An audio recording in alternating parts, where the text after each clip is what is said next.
Good morning. Welcome. What is this? Nice to be with you today. Let me just catch up with the feed here so that I can keep an eye on you guys. So, the theme of our practice today is surrender. And I'd like to share a little story with you before we begin our asana practice. This story comes from the Mahabharata, the great epic, and it's not an easy story to tell a very short version of. So I really encourage you to just go and read the full story. I'm sure you can find it online. If I find maybe a good online version of it, I'll link it in the comments or in the description box after we're done filming. Wow, you need some brushing, my friend. But here goes. Just as a little preface to this, I wanted to share that, oh, you have no audio. Okay. Hang on one second.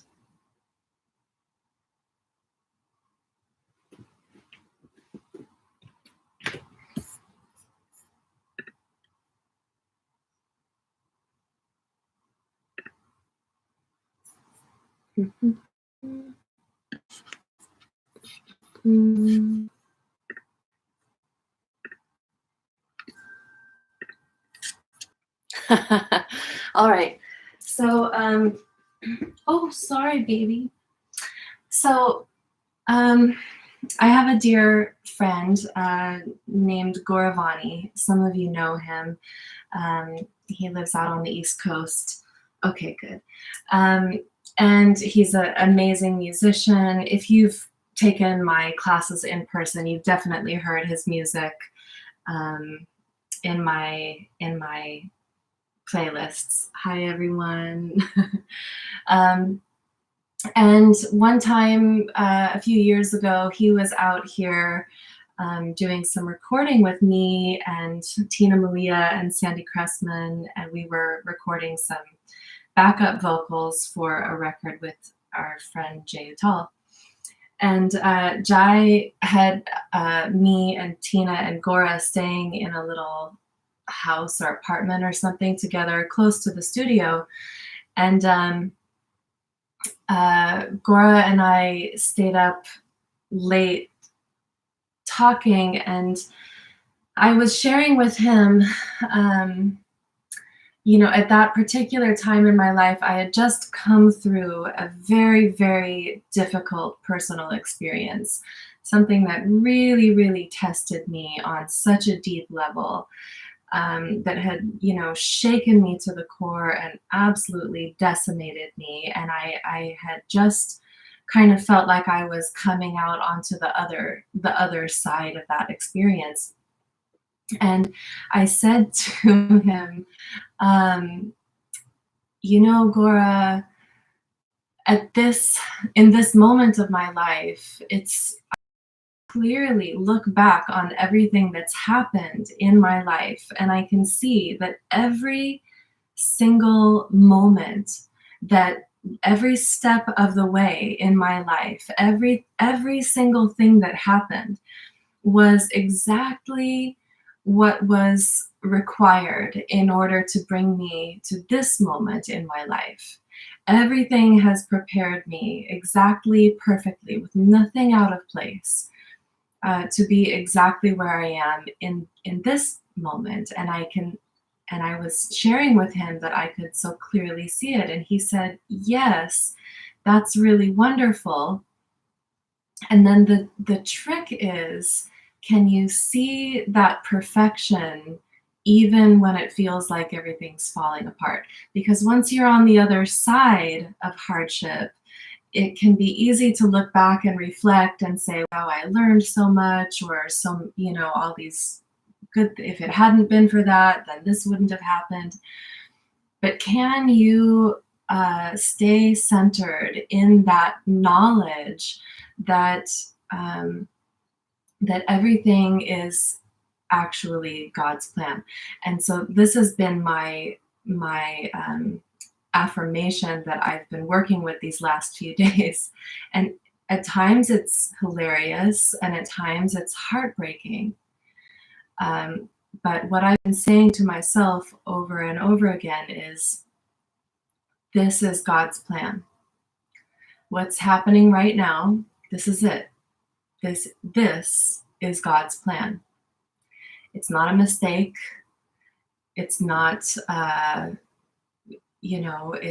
this is it. This is the plan. So what are you going to do? Are you going to argue with it? Are you going to, we talked in the last class about rigidity and fluidity. Are you going to harden yourself against it? And then, then we become battered by the way life is pushing us around? Or do we become like that blade of grass that can bend in the wind, right? So in this story, the Mahabharata, the lines between the stories of the heavenly realms and the heavenly beings and the earthly realms and earthly beings are not separated in this particular history. They are inextricably linked. So we have, at a certain point in the story, we have two families, the Pandavas and the Kauravas, and they are cousins with each other. They're not two random families. They're related to each other. And again, this is a very hard story to tell a short version of, because there's a lot of details in it. But the Pandavas are essentially the heirs to the kingdom, and the Kauravas are able to seize control of the kingdom. And they send the Pandavas away into exile.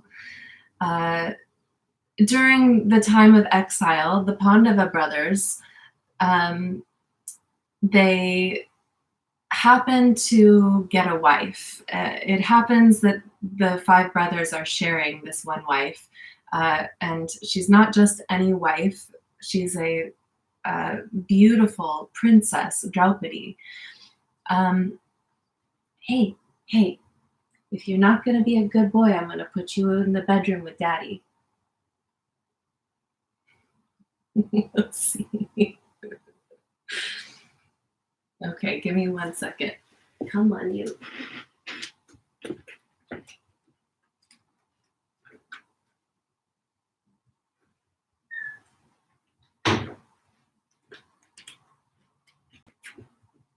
He's really longing for playtime. I'll have to make it up to him later. So,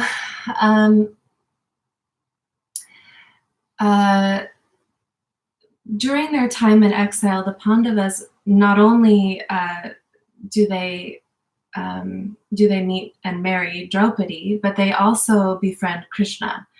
And Krishna convinces them that they should go back and try to reclaim their kingdom. Now, they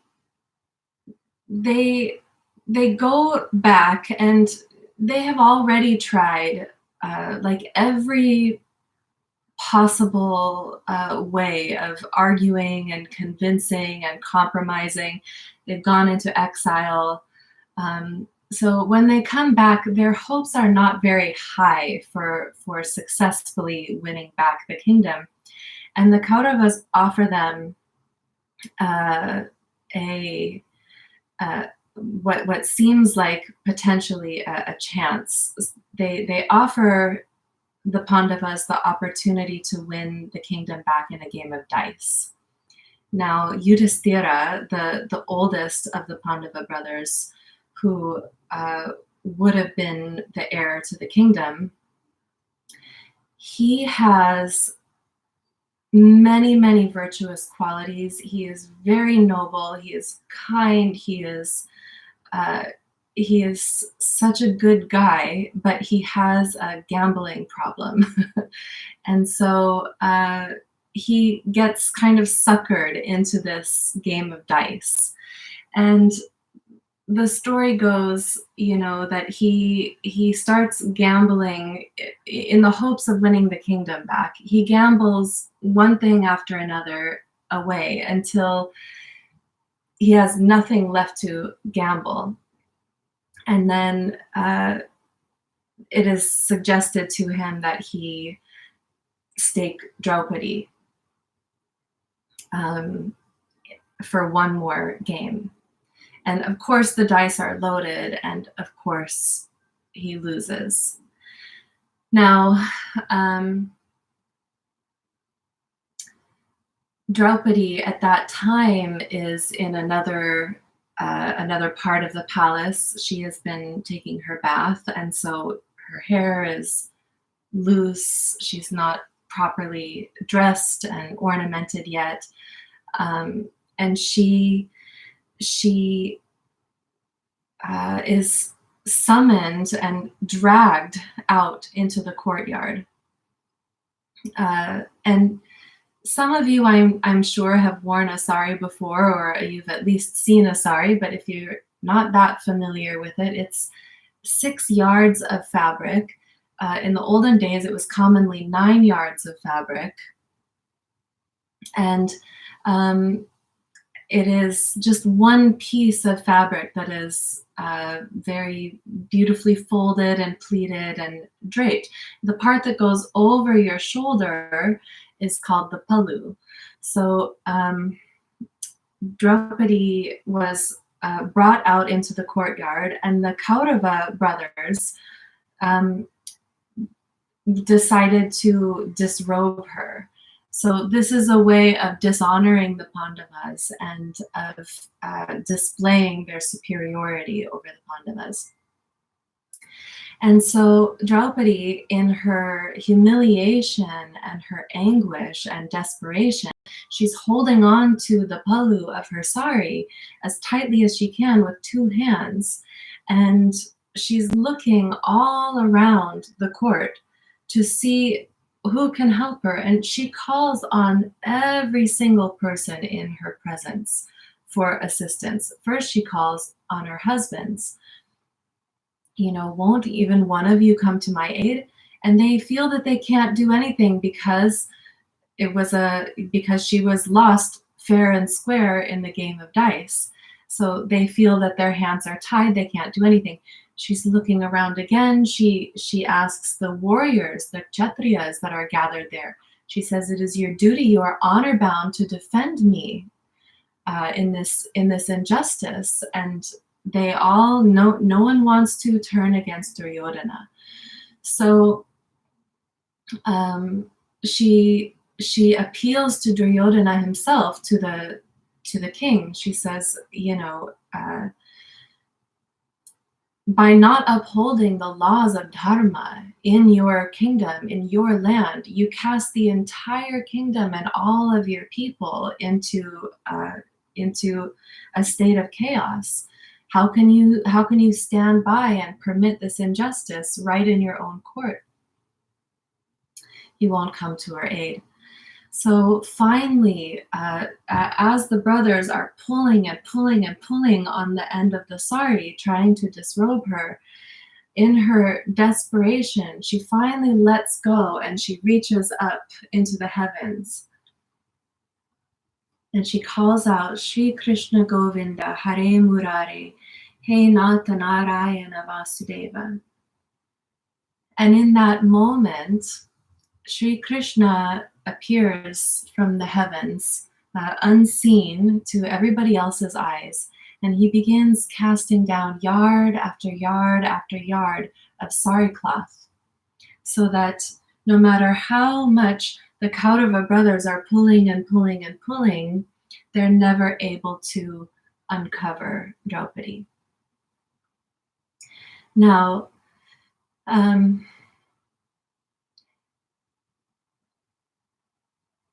the very end, this moment is the catalyst for the great battle on the battlefield of Kurukshetra, where the teaching of the Bhagavad Gita takes place. And the battle itself is a very terrible battle, as all battles are. Many people die. It's quite tragic. After the battle is finished, Draupadi asks Krishna, "Why did you wait so long to come to my rescue?" And Krishna says, "I didn't wait even a moment.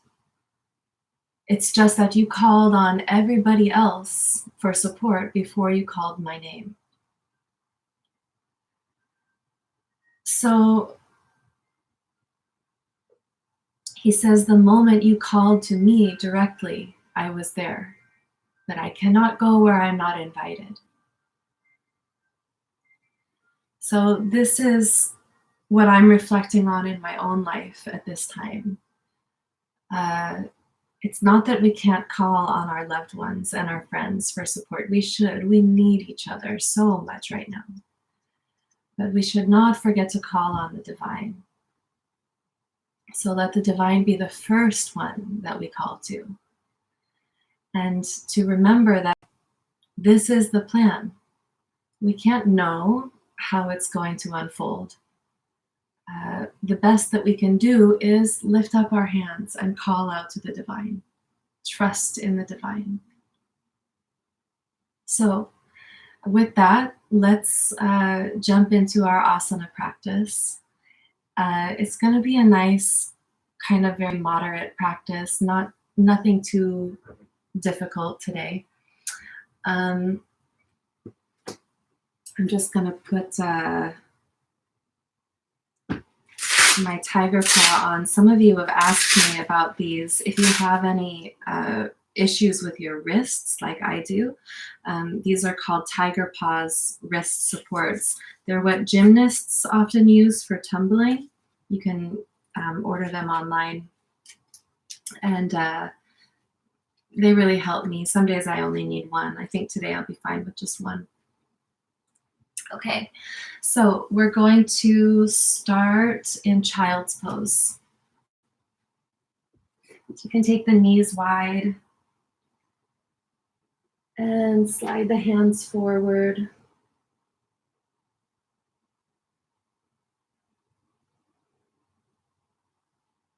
Breathe deeply.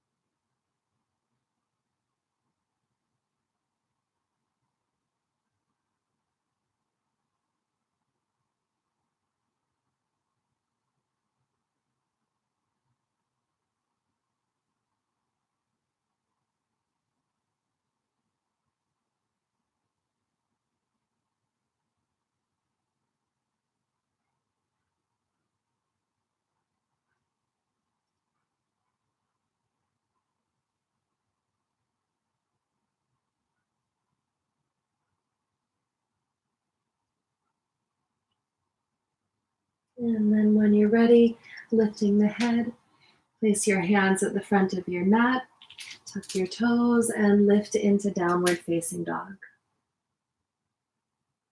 And whatever movements you like to make to feel settled here, you can pedal the feet if you like.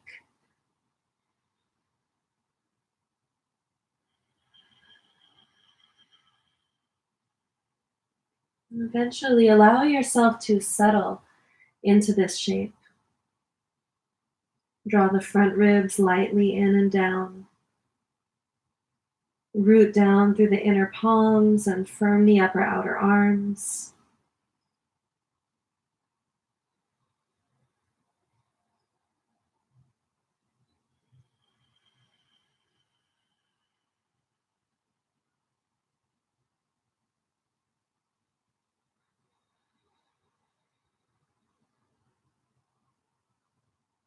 With your next inhalation, round your back as you come through into plank pose. Scoop the tailbone under, draw the low belly in and up, firm the thighs.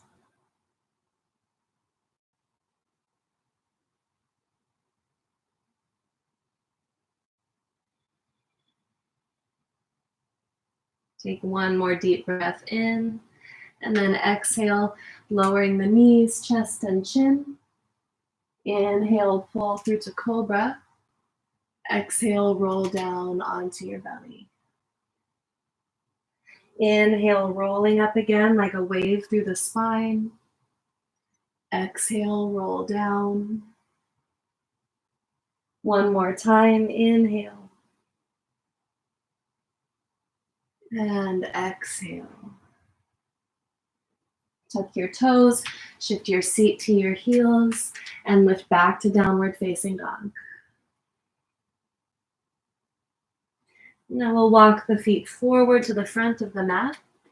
And inhale, lengthening to a flat back.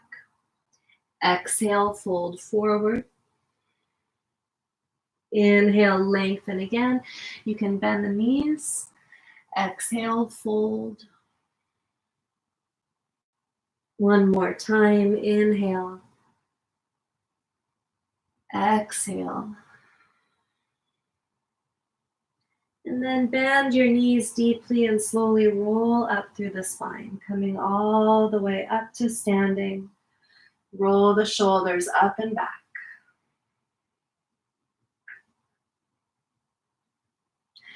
Okay, so I can see I got my head cut off again.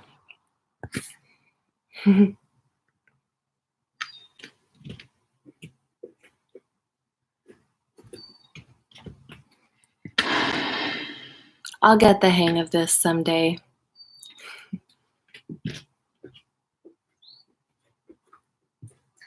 Inhale, reach up. Exhale, bow forward. Inhale, lengthen. Exhale, chaturanga or knees, chest, chin. Inhale, up dog or cobra. Exhale, downward facing dog. Inhale, reach the right leg up and back. Exhale, lift your left heel, draw your right knee to your nose, round your back, and step between the hands. So if you need to, you can take your right hand behind your heel and help it come forward more. Take a deep breath in here, and exhale, twist. Keep that back thigh lifted, or you can lower it if you like.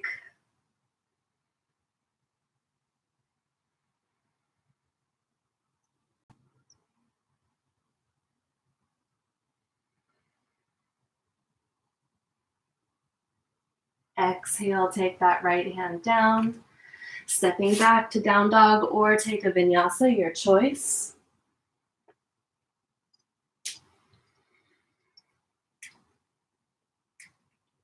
Inhale, the left leg reaches.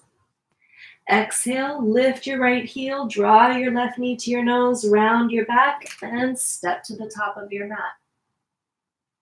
Then, pushing down into the right palm, we'll open it to that twist.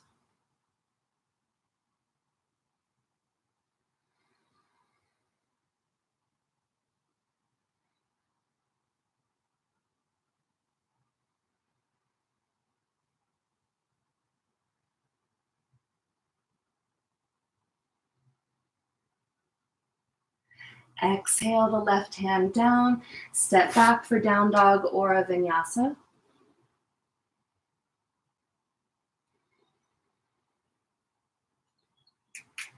Bend your knees, look forward. Inhale, walk or jump to the front of your mat, lengthen. Exhale, fold. Inhale, reach all the way up.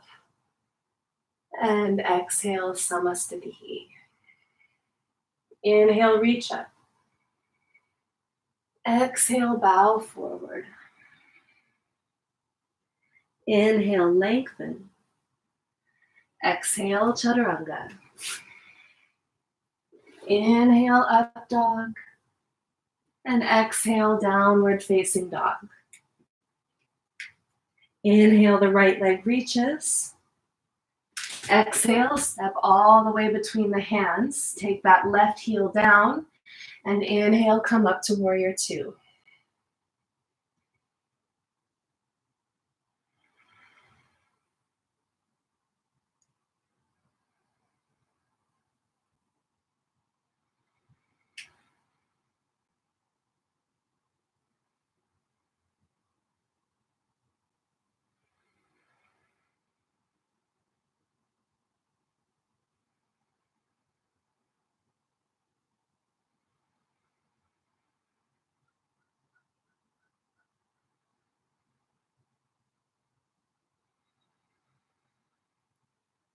Take a deep breath in here.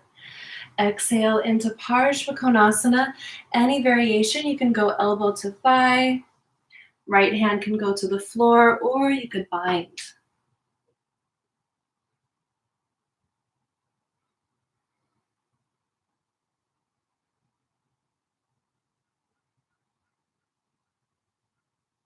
Inhale, lift back through warrior two. Straighten that right leg and step your feet a little bit closer together for triangle pose. Turning the back foot in a little bit more. Take a deep breath in and exhale, reach forward, pushing that right hip underneath you. Lengthen and take your right hand to the shin or ankle or big toe.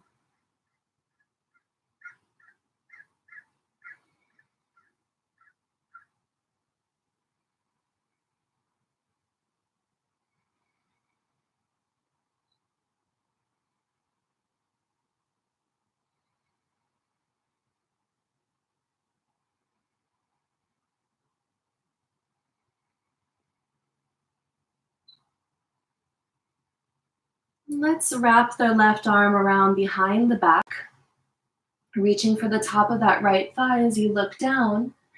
Bend the right knee, set the right hand forward and slightly over to the right, and lift up into your Ardha Chandrasana with that half bind. You can put that right hand on a block.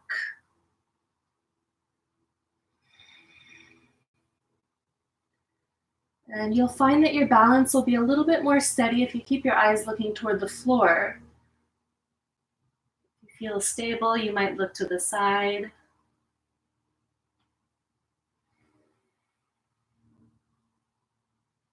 Then let's bend that right knee deeply, stepping back into warrior two. Take a moment here to collect all of the parts of the posture together. Take a deep breath in and exhale the hands down. Step back to down dog or take your vinyasa.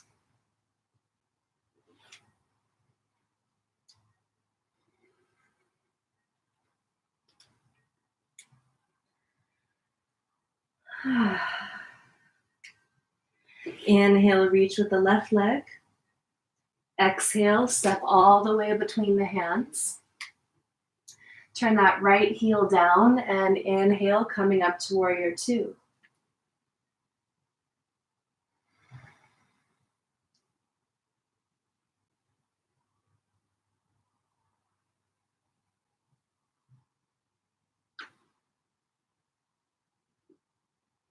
So see if you can scan your body from the soles of your feet to the fingertips. Every part of the body intentionally placed. Take a deep breath in here. Exhale, elbow to thigh or hand to the floor or binding. Parshvakonasana.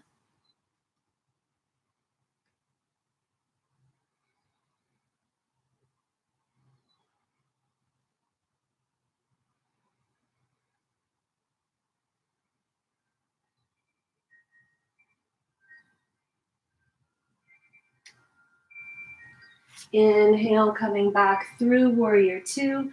Straighten the left leg and step your feet a little closer together. Turn that right foot in and reach forward. Take the left hand to the shin, ankle, or big toe. Draw the left sit bone to the right heel.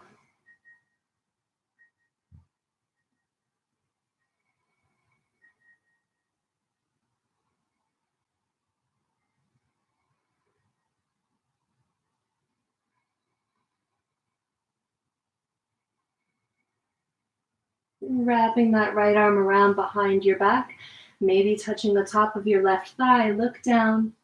Bend your left knee. Set the left hand forward and slightly over to the left, and lift up into that Ardha Chandrasana.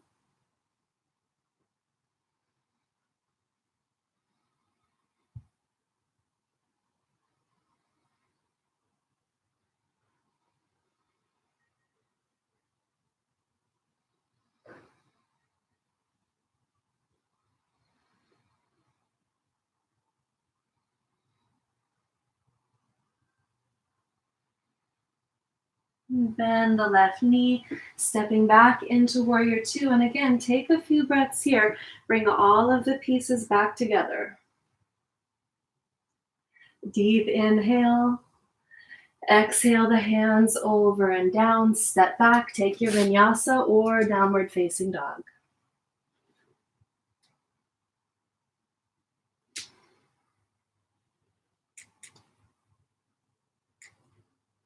Bend your knees, look forward. Inhale, walk or jump to the front of your mat, lengthen. Exhale, fold. Inhale, reach all the way up. Exhale, Samastitihi.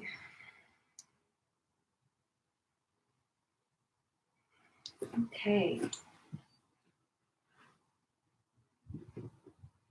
So let's cross the right ankle over the left thigh, making a figure four. Bring your hands to prayer and bend your left knee. Push your hips back and drop the chest low. So this is what it looks like from the front. I'll join you from the side here.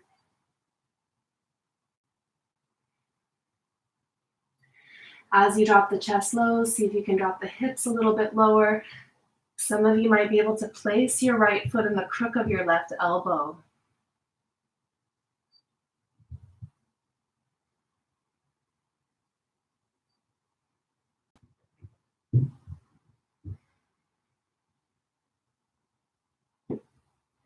Inhale, slowly coming up. Exhale, feet together. Cross that left ankle over the right thigh, hands coming back to prayer. Keep that left ankle flexed and firm as you bend your right knee. Push your sit bones back, drop the chest low. And as you come in, see if you can drop the hips a little bit lower. And again, if you're a little more flexible, maybe you can tuck that left foot into the crook of your right elbow.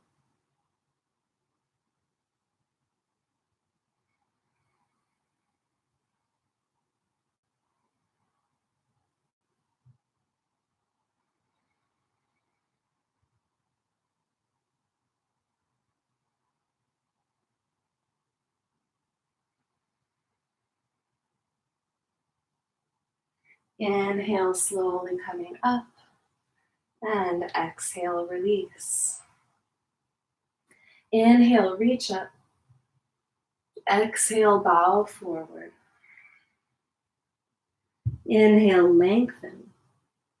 Exhale, bend your knees deeply, and inhale, reach up to chair pose. So I like to do a little bit more traditional version with the hands together and the gaze lifted. You can also take it with the eyes forward and the hands wide. See if you can shift your weight back into the heels a little bit.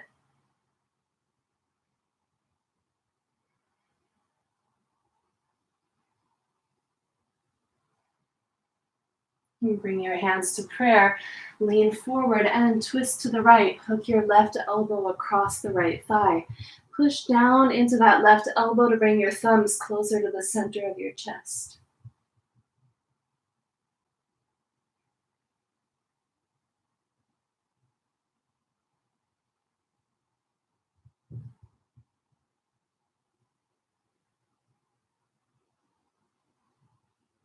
And then look forward. Inhale, reaching up. Exhale, hands to prayer. Lean forward and twist to the left.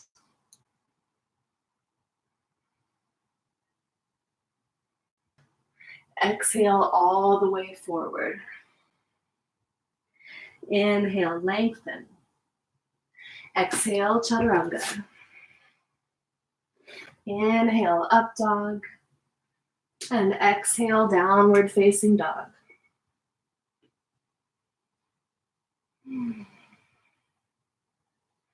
Inhale, right leg reaches. Exhale, step all the way between the hands. Turn your left heel down and walk your hands to the center of your mat, feet parallel.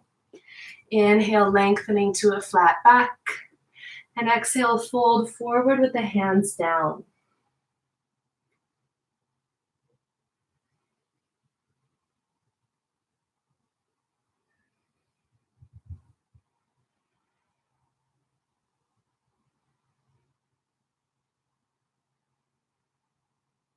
And draw the shoulders away from the ears. Press into the inner arches of the feet.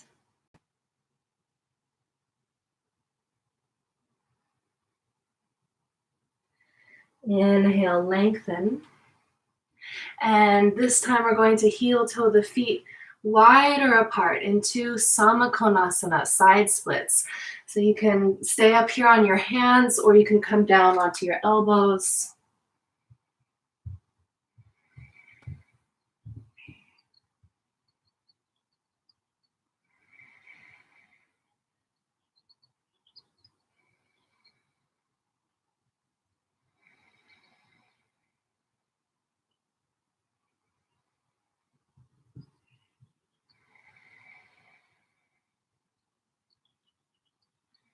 And then pushing into your hands, we'll heel toe the feet back into that Prasarita stance. Walk it over to the right, coming into your lunge, face the front of your mat, and step back to down dog or take a vinyasa.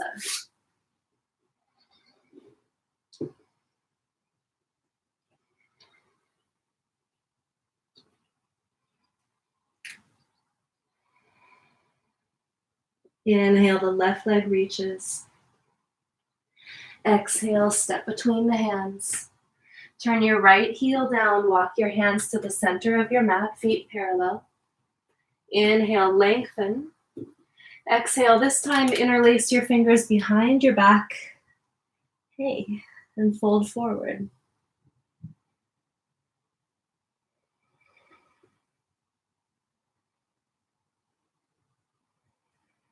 And the traditional drishti here is eyes looking toward the belly.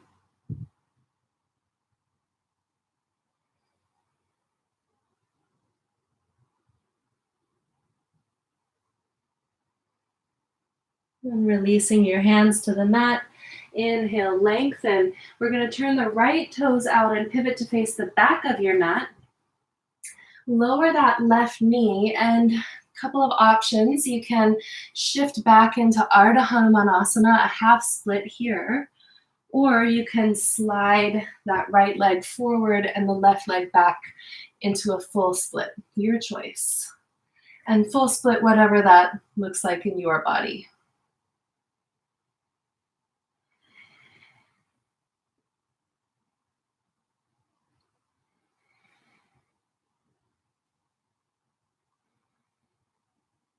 And then pushing into the hands, tuck the left toes under, and we're going to walk it around to the left, facing the front of your mat.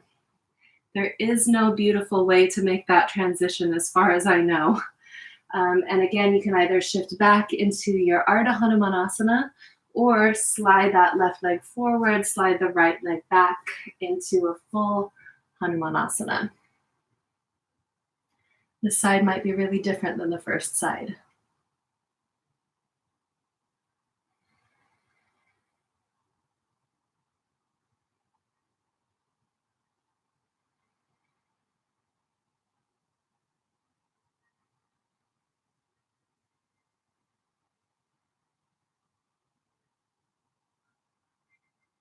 And then pushing into the hands once again, We'll step back to downward facing dog. And inhale, come through to plank pose. Take one more deep breath in here. Exhale, lower the knees, chest, and chin. Inhale, pull through to Cobra. And exhale, roll onto your belly.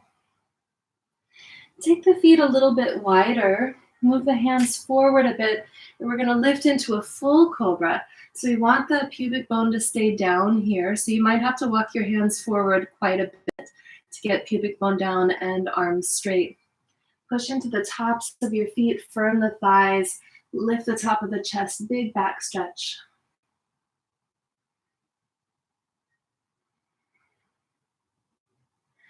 And lower down. Let's bring the feet a little closer together. Bend both knees, reaching back for your outer ankles.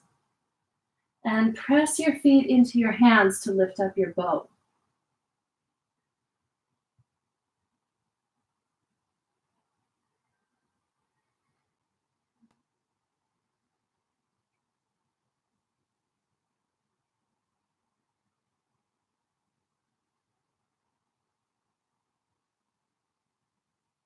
And then lowering onto your belly, turn your head to one side and rest.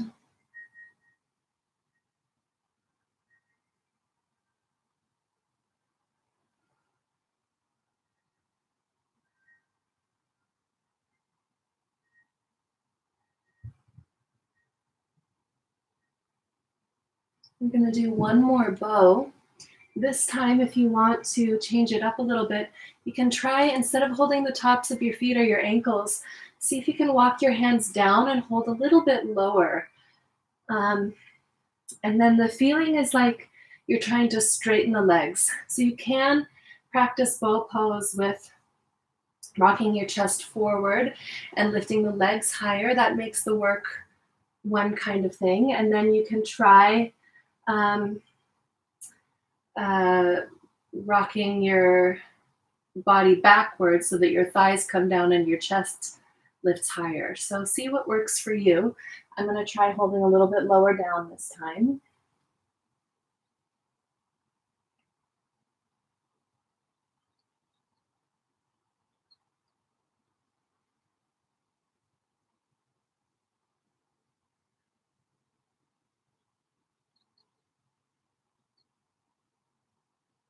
And lower down.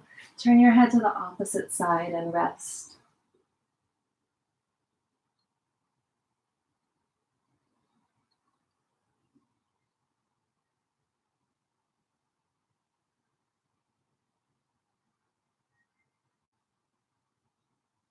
And then bringing your hands under your shoulders, press your seat back to your heels, and then walk the hands back to come sitting up. We're going to do 3 camels to finish out this back bending portion of our practice today. So I like to call these 3 variations of camel, baby camel, mama camel, and papa camel. And you can do 3 baby camels if that's what feels best in your body today. You can also do 3 papa camels or full camels. If you have a regular practice of camel pose, my only suggestion would be that if you're working with full camel or papa camel, sometimes we go in one hand and then the other. And I'm a fan of going back both hands at the same time and coming back up both hands at the same time. What I find is that if we have to go one hand and then the other, we're usually losing a lot of the work of lifting, and we end up kind of sinking into the low back to get that one hand and then the other. So if that sinking is happening for you, you'll know, because you'll feel in camel pose a very kind of localized pressure around your lumbar spine. And what we'd like to feel is that, there is spinal compression in any back bend, but we want to feel that compression is nice and evenly distributed along the length of the spine. So it might be that baby or mama camel is a good variation for you to work with for some time while you're building more strength in the posture. Camel pose is not just about back flexibility. It takes a lot of strength also. So we'll go through these 3 variations and see what makes sense in your body. So pushing down into the tops of my feet, knees are hip distance apart. For baby camel, I'm going to bring my hands high up on my rib cage, kind of under my armpits. And I use my hands to push my whole rib cage up toward the sky, like I'm trying to press the top of my heart up toward the sky. And then just lift your gaze. And you'll find here your neck might get tired. We don't spend much time looking up at the sky these days. So it may be that we have to work on strengthening the neck. Try not to let it just hang back like dead weight. Keep it a little bit lifted so there's some spaciousness and you're building strength. With your next inhalation, push the top of your chest to the sky, coming up, and exhale. Sit back onto your heels. Round your back here and let your chin fall toward your chest.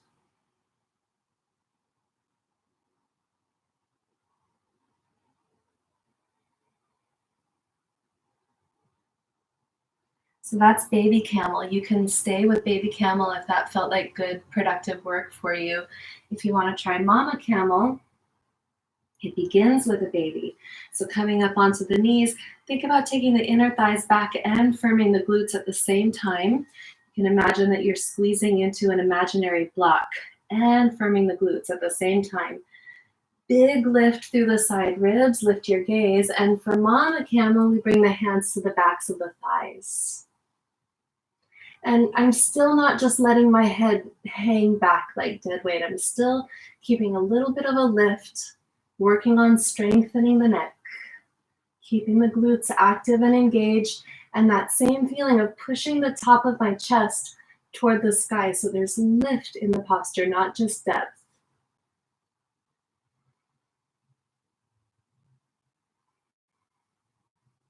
Then inhale, come up.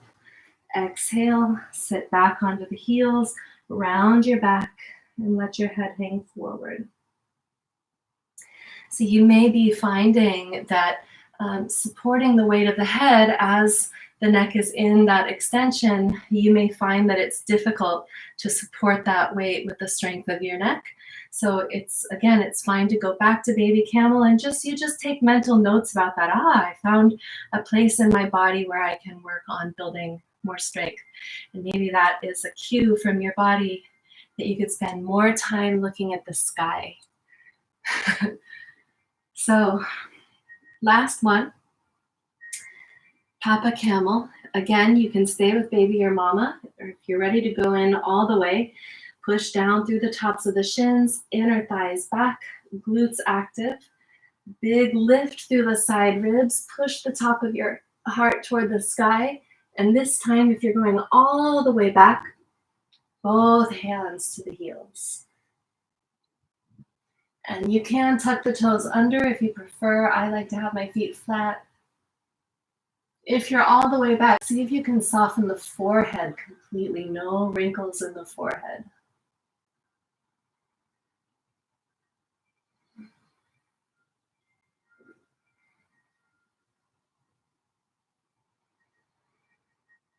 And big push through the shins.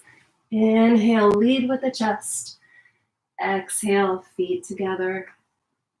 Round your back, chin to the chest. And let the belly be round here, soft and full of breath.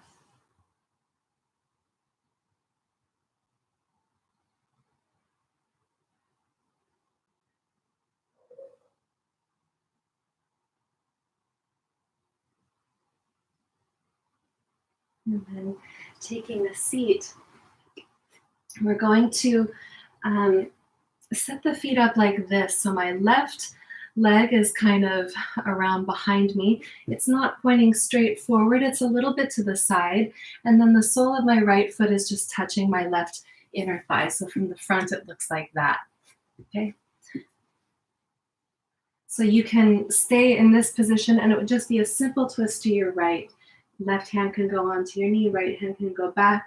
If you want to try a little bit more complicated version of it, try bringing the right foot up into your hip crease like you would for a half lotus, as long as there's no pain in the right knee. And then the left hand actually goes this way. I start with my palm up like I was offering a plate of something, and then I put that palm underneath my right knee and reach back to catch my big toe. Then you twist to the right. Bharadvajasana.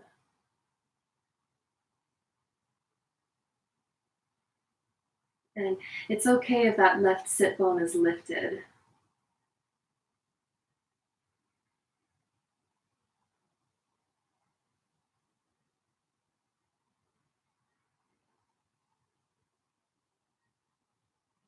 Turning to face forward. Extend both legs out in front of you, give them a little shake, and then fold that right leg in, sole of the left foot to the inner thigh. So it looks like this. Or left foot up into the hip crease. Again, as long as there's no pain in your left knee.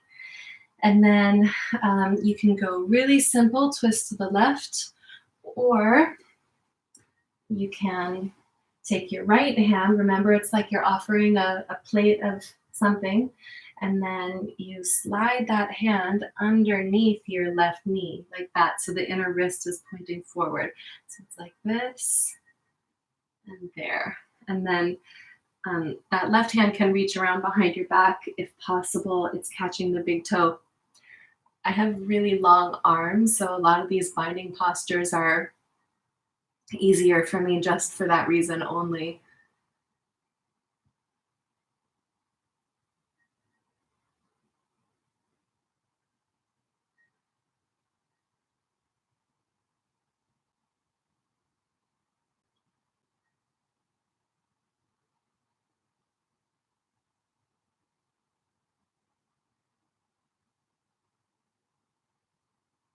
And then release.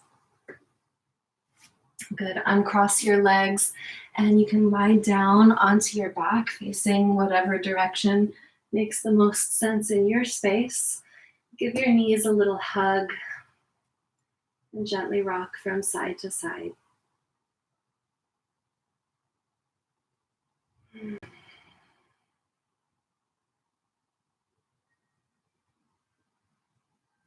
And then keeping your right knee into your chest, extend that left leg out onto the mat. You can flex that left heel and squeeze that right knee in for a breath or two.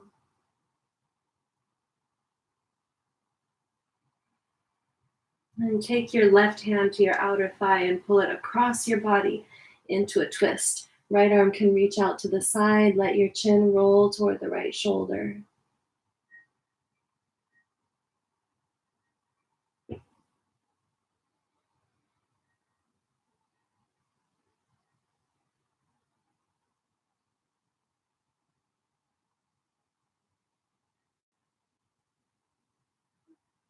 And coming back to center, give the right knee one more hug and extend it all the way out. Then bring your left knee into your chest. Give it a little squeeze, rooting down through the back of that right thigh, pressing out through the right heel.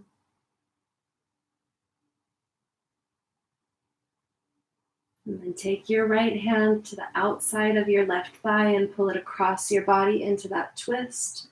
Left arm can reach out to the side if you have space, and let your chin roll toward your left shoulder.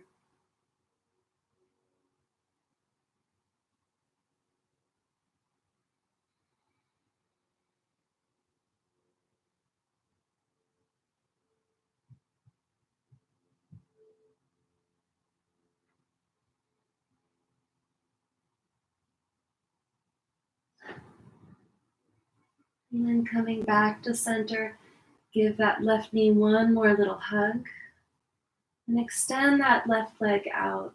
If you're ready for Shavasana, you can go ahead and just get nice and comfortable. Lie down I'm going to move you in a little bit closer here. If you need to move your body in any other way for your practice to feel complete, you can take a moment and do your thing. Sometimes at the end of my practice, my body is just craving one more pose. So it's totally okay. Take the time to do your thing.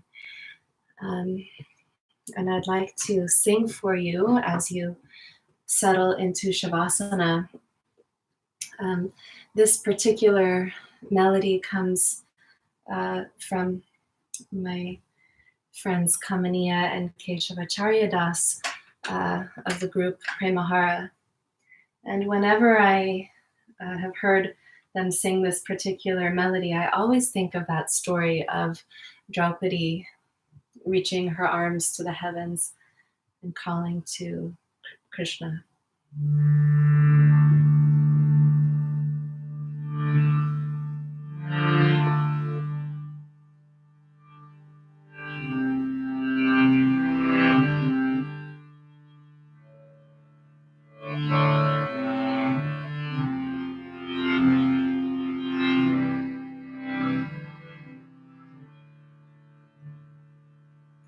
Shri Krishna Govinda Hare Murari He Nata Narayana Vasudeva Shri Krishna Govinda Hare Murari Hey, Natanarayana Vasudeva. Hey, Natanarayana Vasudeva. Hey, Natanarayana Vasudeva. Hey, Natanarayana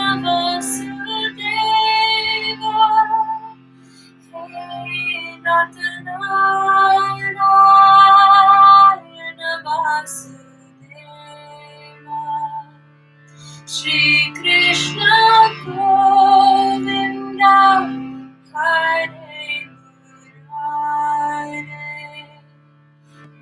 Natanarayana Vasudeva Shri Krishna Govinda Hare Murari Natanarayana Vasudeva Natanarayana Vasudeva Natanarayana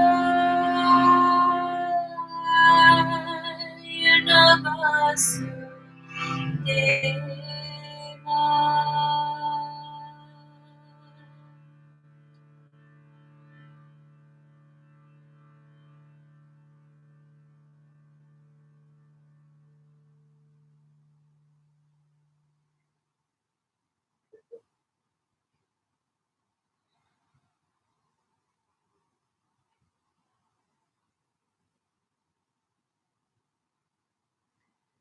Take a deep breath in and hold.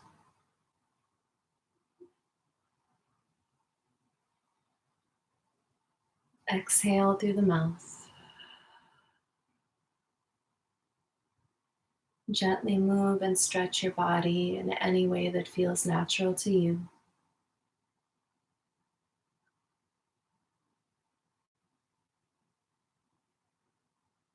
Slowly roll over to one side, either side.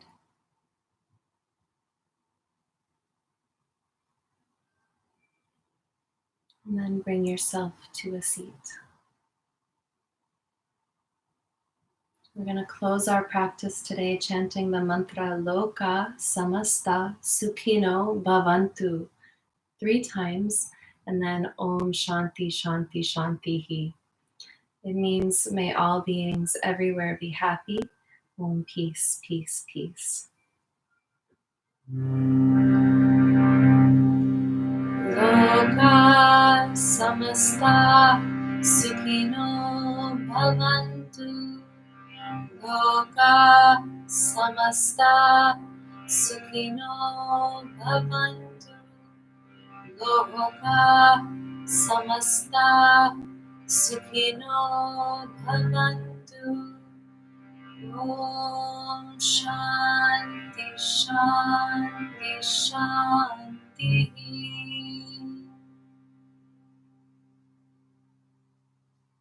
Om peace, peace, peace be unto us all. Thank you so much, everyone. I hope you have a beautiful day. I hope you're able to get outside a little bit, get some fresh air. Please take good care of yourselves and practice with me, surrendering into the unknown. Someday we'll look back on this time and have a different perspective about it. We don't know what that will be. But stay in your heart, stay centered in Dharma, stay connected to the divine according to your own understanding, and let go. Much love to you. Until next time.